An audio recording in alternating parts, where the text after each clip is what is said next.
The coffee mug shattered against the weather station floor as meteorologist David Park watched the satellite imagery update in real time. What had been a Category 2 storm 12 hours ago now displayed the terrifying spiral of a Category 4 hurricane, its eye wall tightening like a noose around the Gulf Coast. But it wasn't the storm's intensity that made his hands shake. It was where it was heading. "Sweet Jesus," Park whispered, his voice barely audible over the howling wind rattling the reinforced windows.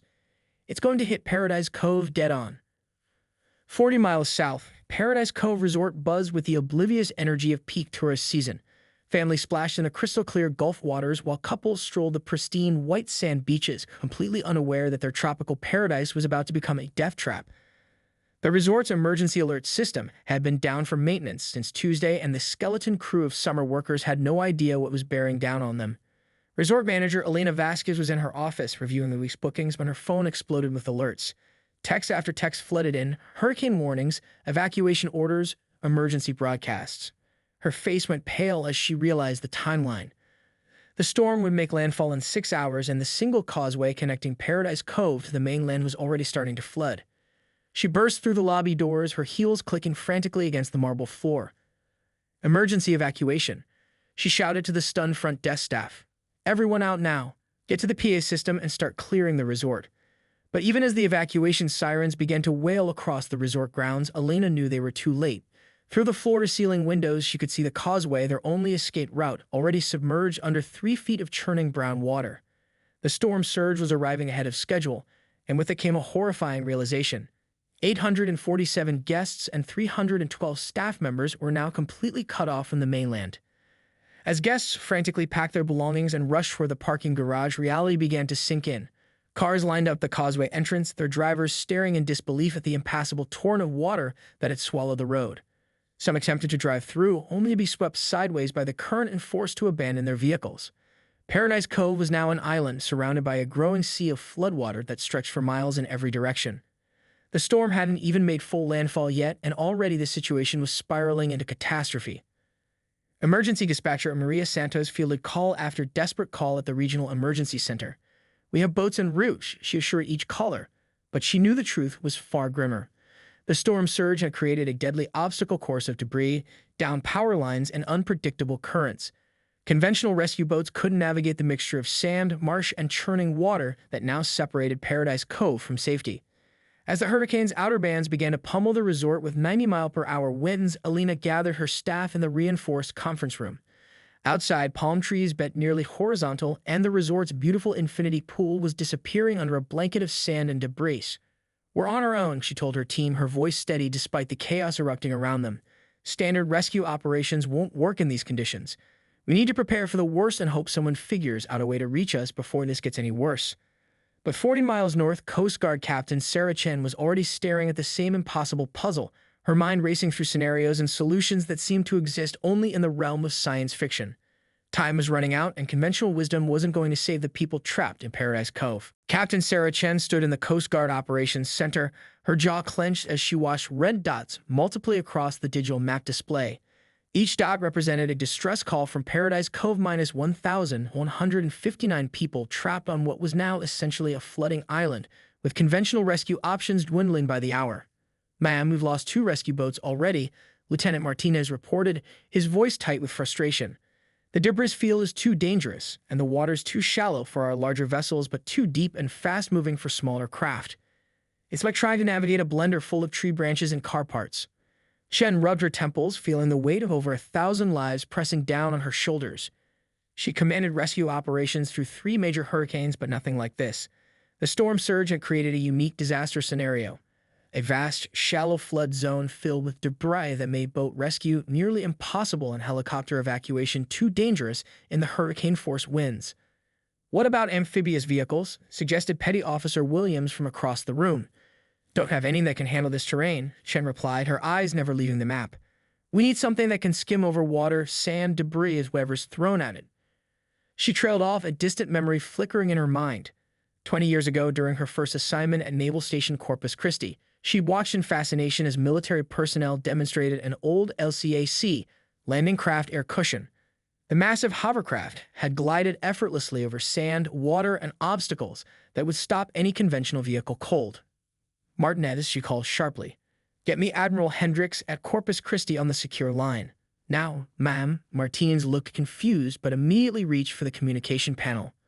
There's something at the naval base, Shen muttered, pulling up archive inventory records on her terminal. Something that might just be crazy enough to work. 15 minutes later, Admiral Hendricks' weathered face appeared on the video screen, his expression skeptical as Chen outlined her desperate plan. Captain, that LCAC has been in mothballs for 8 years, Hendricks said, shaking his head. The Navy decommissioned it for a reason. Maintenance costs were astronomical, and the thing was already outdated when we stored it. But it still runs?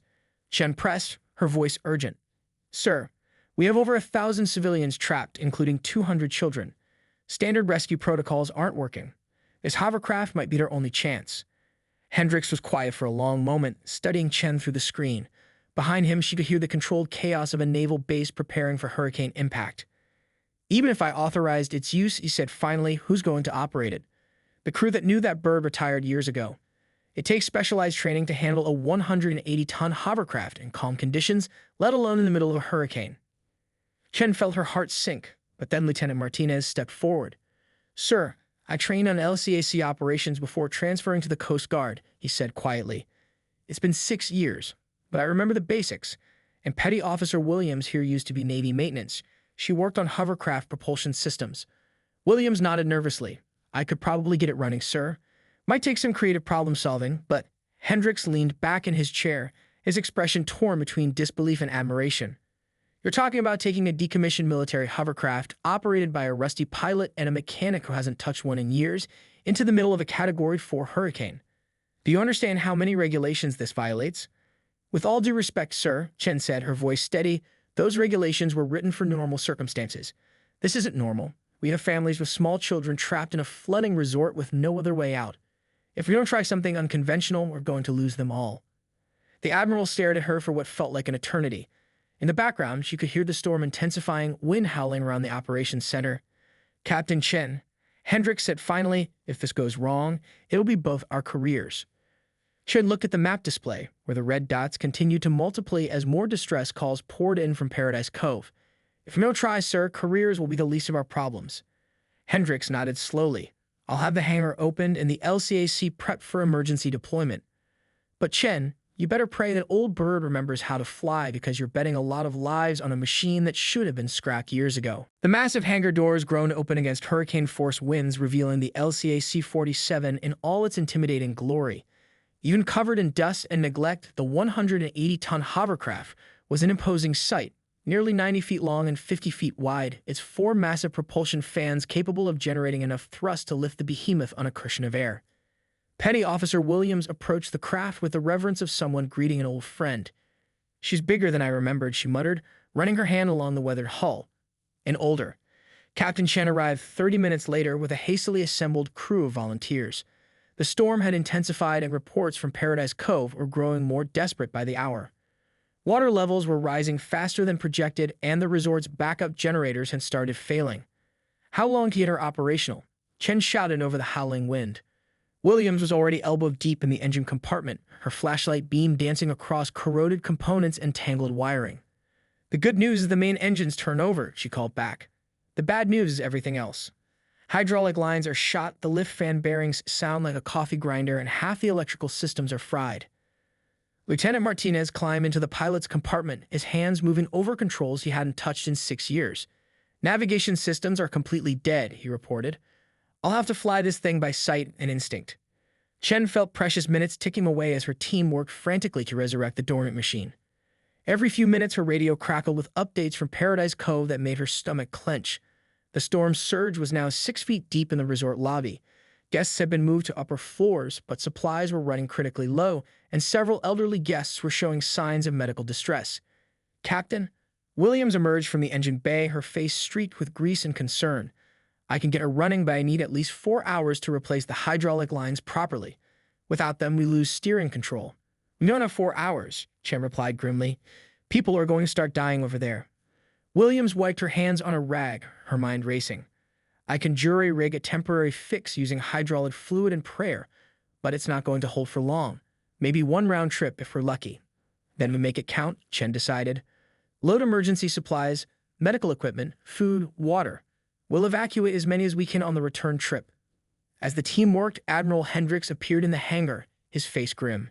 Chen, I'm getting pressure from Washington to abort this mission. They're calling it a suicide run with obsolete equipment. Sir, we're the only chance those people have, Chen replied, not looking up from the equipment manifest she was reviewing. I know that, Hendricks said quietly. That's why I'm here to help load supplies instead of ordering you to stand down. The next 2 hours passed in a blur of desperate improvisation.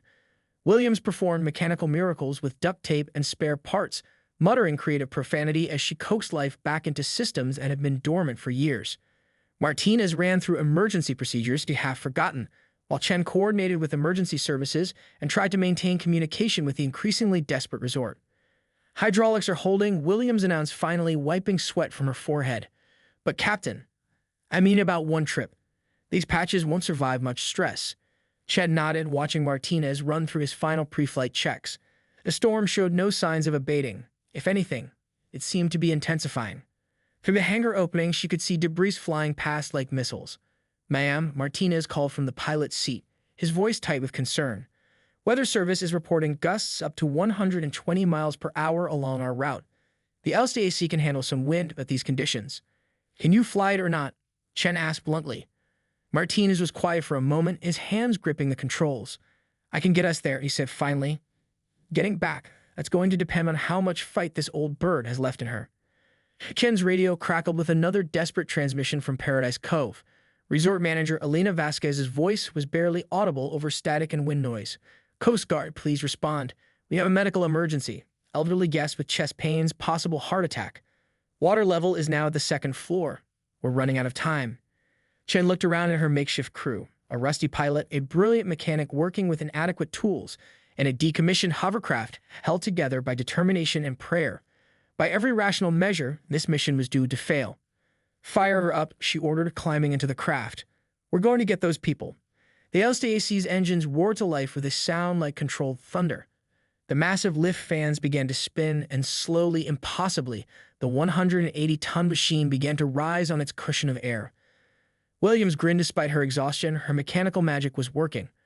But as they prepared to launch into the storm, none of them could have predicted the nightmare that awaited them in the flooded landscape between the naval base and Paradise Cove. The moment the LCAC cleared the hangar, Martinez knew they were in trouble. The hurricane's fury hit them like a physical blow, sending the massive hovercraft skittering sideways across the flooded tarmac. Wind gusts hammered the craft's broad profile, threatening to flip them like a playing card. Holy hell! Martinez fought the controls, his knuckles white as he struggled to keep them airborne. This is worse than flying a barn door in a tornado. Captain Chen gripped her seat as the LCAC bucked and rolled through the storm. Through the rain-lashed windscreen, the landscape below was unrecognizable, a vast brown sea dotted with rooftops, overturned vehicles, and debris that shifted like living things in the churning water. Navigation systems are completely blind, Martinez shouted over the engine noise. I'm flying by compass and gut instinct. Hope you said your prayers, Captain. Williams monitored her jury-rigged systems from the engineer's station, watching warning lights flicker ominously across her makeshift control panel. Hydraulic pressure is holding, but barely. We're losing fluid somewhere, probably multiple leaks. The first real test came 5 miles from the base. What had once been Highway 35 was now a debris field of semi-trucks, fallen power lines, and the twisted remains of a collapsed overpass. Martinez had to thread the LCAC between 60-foot electrical towers that swayed like deadly pendulums in the wind. There, Chen pointed through the chaos. 2 o'clock, survivors on that gas station roof. Martinez banked the hovercraft toward the stranded family, a couple with 2 small children who'd been clinging to the station's roof for hours. But as they approached, a massive piece of debris, the twisted remains of a mobile home, came tumbling through the air directly toward them. Brace for impact. Martinez yanked the controls hard left, but the LCAC's response was sluggish. Williams' warning about the hydraulics proved prophetic as the steering system lagged dangerously. The mobile home section clipped their starboard side with a grinding crash that sent sparks flying. Alarms screamed throughout the cabin as systems failed in cascade. We're losing lift pressure on the port side. Williams shouted, her hands flying over emergency controls. One of the lift fans is damaged. I can compensate, but we're running on fumes now. Despite the damage, Martinez managed to hover the LCAC over the gas station roof. The rescue took precious minutes as crew members lowered harnesses to bring up the terrified family. The children were hypothermic and barely conscious, while the father had a compound fracture from debris impact. "We need to get them medical attention," Chen said, looking at the injured civilians they'd managed to save. But even as she spoke, her radio crackled with increasingly desperate calls from Paradise Cove. "Coast Guard, this is Paradise Cove Resort." Elena Vasquez's voice was barely recognizable through static and exhaustion. "Water level is now at 3rd floor. We've lost power completely. Several guests showing signs of hypothermia and dehydration. Please hurry. I don't think we can last much longer." Martinez checked their position against his mental map. "We're still 15 miles out and fighting headwinds the whole way. At this rate, it'll take another hour to reach them." "We don't have an hour," Chen replied grimly. She made a decision that violated every safety protocol she ever learned. "Williams, can you give us more power?" The petty officer's face went pale. "Captain, if I push these engines any harder, we risk complete system failure. We could lose everything: propulsion, lift, navigation." Chen looked at the injured family they had rescued, then at the radio still crackling with desperate pleas from over 1,000 people trapped at Paradise Cove. The math was brutal but simple: risk the few to save the many. "Do it," she ordered. Williams nodded and pushed the engine controls into the red zone. The LCAC surged forward with renewed power, but the cost was immediate. New warning lights blazed across every system panel, and the sound of the engines took on a harsh, grinding quality that made everyone wince. They covered the next 10 miles in 20 minutes, but their speed came at a terrible price. The jury-rig hydraulic system finally gave out completely, leaving Martinez with minimal steering control. One of the main engines began throwing sparks, and the lift fan Williams had jury-rigged was making sounds like a dying animal. "There." Chen pointed ahead through the storm.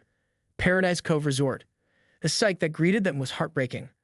The beautiful resort was now an island fortress surrounded by churning floodwater. Hundreds of people crowded onto the upper floors and roof, waving frantically at their approach. But even as Martinez lined up for his approach, disaster struck. The damaged lift fan finally gave out completely, sending the LCAC into a violent spin. Martinez fought desperately to regain control, but without proper hydraulics and with one engine failing, the massive Hovercraft was essentially a 180-ton projectile heading straight for the resort. "We're going to crash," Martinez shouted. "Everyone hold on." As the LCAC spun out of control toward the building full of terrified civilians, Chen realized their rescue mission had just become a potential catastrophe that could kill everyone they'd come to save. Time slowed to a crawl as the LCAC hurtled toward Paradise Cove Resort. Martinez had seconds to prevent a disaster that would kill hundreds of people. With no hydraulics and failing engines, conventional piloting was impossible. But Martinez remembered something from his old Navy training about emergency procedures. "Williams," he screamed over the chaos, "cut power to the port engines completely now. They'll drop us like a stone," she shouted back. "Trust me." Williams slammed the emergency shoot-offs. The LCAC's spin immediately began to slow as the asymmetric thrusts changed their trajectory. Instead of hitting the resort head-on, they were now sliding sideways toward the flooded parking area. "Brace for water impact," Martinez called out. The LCAC hit the floodwater with tremendous force, sending a wall of spray 50 feet into the air. The craft bounced twice, skipped like a massive stone, and finally settled into the churning water with a grinding crash that shook every bolt in the frame. For a moment, there was only the sound of wind and rain. Then Williams' voice cut through the silence. "We're floating, but barely. The hull's taken damage. We're taking on water." Captain Chen was already on her feet, assessing their situation. They were less than 100 yards from the resort, close enough to see the faces of desperate people pressed against the upper-story windows. But the LCAC was dying beneath them, engines failing, systems shutting down one by one. "How long do we have?" Chen asked. Williams checked her gauges. "Maybe 20 minutes before we sink completely. The emergency pumps are working, but they can't keep up with the flooding." Chen looked at the resort, then at her crew, making rapid calculations. Standard evacuation procedures would take hours they didn't have. But there was another way, dangerous, unprecedented, but possible. "Martinez, can you get us close enough to use the cargo ramp as a bridge?" Martinez studied the distance and current. "Maybe. But Captain, once we lower that ramp, we'll flood even faster. We'll have maybe 10 minutes before we go under. Then we better work fast." Chen grabbed her radio. "Paradise Cove Resort, this is Coast Guard Rescue. We're going to attempt emergency evacuation. I need you to organize your people, children and elderly first, then adults. Move fast and stay calm." Elena Vasquez's voice crackled back through the static. "Coast Guard, you're our miracle. We're ready." What followed was the most frantic and heroic rescue operation any of them had ever witnessed. Martinez used the LCAC's remaining power to nudge them against the resort's second-floor balcony. A massive cargo ramp dropped with a grinding crash, creating a precarious bridge between the sinking hovercraft and safety. The evacuation began immediately. Resort staff formed human chains, passing children and elderly guests across the ramp, while Williams kept the dying engines running through sheer force of will. Chen coordinated the flow of people, making split-second decisions about who could make the dangerous crossing. "Water's rising faster," Williams called out. "The ramp's going to be underwater in 5 minutes." But the evacuees kept coming, families clutching each other, resort workers carrying injured guests, hundreds of people who had given up hope now rushing towards salvation. The LCAC groaned and settled deeper with each passing minute, but it held together through determination and prayer. Last crew coming across, Elena Vasquez shouted. She was helping an elderly man with a walker, the final evacue. Behind her, the resort's upper floors were finally empty. As the old man reached safety aboard the LCAC, Williams made her final status report. "That's it, Captain. We're going down now. No power, no pumps, no time." But Chen had one last card to play. During the evacuation, she'd been in radio contact with Admiral Hendricks, who had mobilized every available Coast Guard vessel despite the storm conditions. As the LCAC began its final descent into the floodwater, the cavalry arrived. 3 Coast Guard cutters and 2 Navy destroyers appeared through the storm, having fought their way through the hurricane to reach Paradise Cove. The ship's powerful pumps and rescue boats took over the evacuation, transferring the rescued civilians to safety while Chen's crew abandoned their dying hovercraft. As Martinez, Williams, and Chen watched the LCAC disappear beneath the churning water, Elena Vasquez stood beside them, tears streaming down her face. "You saved us all," she said simply. "Every single person. I don't know how to thank you." Chen looked around at the 1,159 people they'd rescued, families reunited, children laughing despite their ordeal, elderly couples holding hands as medical teams checked their condition. The numbers told the story: 0 fatalities, despite impossible odds and a mission that should have failed from the start. "Just doing our job," Chen replied, but her voice carried the satisfaction of someone who had stared into the abyss and refused to blink.